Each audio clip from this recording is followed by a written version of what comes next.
नमस्कार साथियों, सबसे पहले आप सभी को नागपंचमी पर्व की हार्दिक शुभकामनाएँ और आप सभी लोग स्वस्थ, मस्त और अच्छे रहें। तो नागपंचमी का जो त्योहार है, इसको श्रावण मास में शुक्ल पक्ष की पंचमी को मनाया जाता है। इससे जुड़ी बहुत सारी कहानियाँ हैं, जो कि आजकल इंटरनेट पे घूमती रहती हैं कि नागपंचमी क्यों मनाया जाता है। बट इससे जुड़ी एक हमारे धार्मिक ग्रंथों में जो कहानी है, उसको समझने का प्रयास करेंगे। जब महाभारत युद्ध खत्म हुआ, उसके बाद पांडवों को स्वर्ग भेजा गया। उसके बाद जो हस्तिनापुर था, हस्तिनापुर में राजा परीक्षित जी को राजा बनाया गया। राजा परीक्षित जी कौन थे?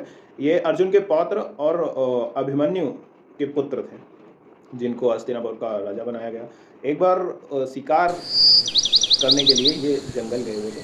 जंगल में शिकार करते-करते इनको बहुत प्यास लग गई और ये जो थे, वहाँ पे समीक ऋषि के आश्रम में पहुँचे। व्याकुल थे, प्यास काफ़ी तेज़ लगी हुई थी। समीक ऋषि जो कि अपनी गहन तपस्या में लीन थे, तो उनको राजा के आने का कुछ भी पता नहीं चला। राजा ने जब देखा कि हमारे आने के बाद भी ऋषि तपस्या में लीन हैं, इसका मतलब कि ये जानबूझकर हमारा अपमान कर रहे हैं। तो राजा क्रोध में आकर वहीं पास में पड़े एक मृत सर्प के शरीर को, जो समीक ऋषि थे, उनके गले में डाल दिया। समीक ऋषि, जिनको कुछ भी पता नहीं चला कि वो गहन तपस्या में लीन थे।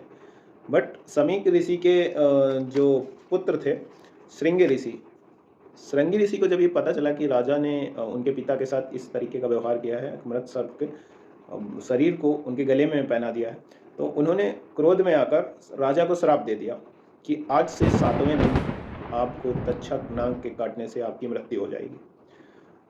जब समीक ऋषि जब तपस्या से उठे और उनसे उनके पुत्र ने बताया कि ऐसा-ऐसा हुआ है और मैंने श्राप दे दिया है, तो समीक ऋषि ने राजा को ये सूचित किया कि 7 दिन में आपकी मृत्यु हो जाएगी, ऐसा हमारे पुत्र ने आपको श्राप दिया हुआ है।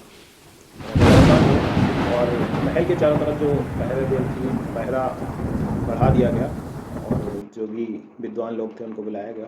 और बट श्राप तो श्राप था। 7वें दिन तक्षक के काटने से राजा परीक्षित जी की मृत्यु हो जाती है। राजा परीक्षित जी के पुत्र थे जन्मेजय।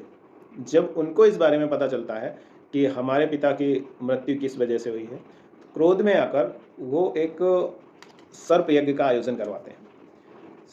वो उस यज्ञ का मेन मतलब ये था कि पृथ्वी से जितने भी सर्प थे, उन सभी को समाप्त कर देना था। तो जैसे ही यज्ञ का आवाहन होता है, यज्ञ शुरू होता है, तो जितने भी सर्प की जातियाँ थीं, सब उसी में आके भस्म होने लगती हैं।